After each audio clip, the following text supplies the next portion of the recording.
In addition to rallying his country through World War II, King George VI was a doting father and a lifelong horseman with burgeoning riding and racing stables, so he made sure that his daughters, Elizabeth and Margaret, got put in the saddle with dispatch.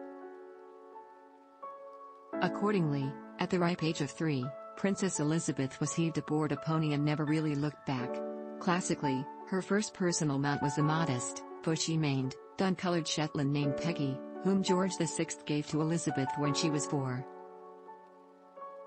Surprisingly lean-limbed and fit, Peggy would have been the equivalent of an equine go-kart, low to the ground, agile, enterprising but even-tempered, all of which is why Shetlands make such good first horses for children. George VI unabashedly lived up to the cliché that racing is the sport of kings and also being a keen bloodstock man who sought, bought and bred quality racing thoroughbreds. When he died in 1952, the indefatigable Elizabeth inherited that huge operation, the aptly named Royal Studs at Sandringham, Norfolk, in addition to inheriting the king's stables of runners, hacking horses and hunters, and with all that, she began her immersive 7-decade odyssey into the equine W. How passionate a horsewoman was she?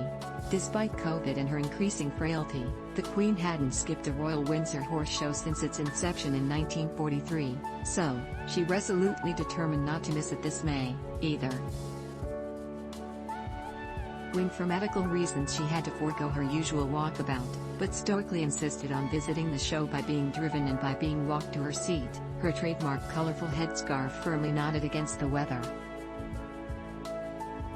The Queen, perhaps best known to the British racing public for leading the annual spectacularly formal Landau carriage parade at the Royal Ascot meeting each June and for running many of her horses in the various stakes over the week.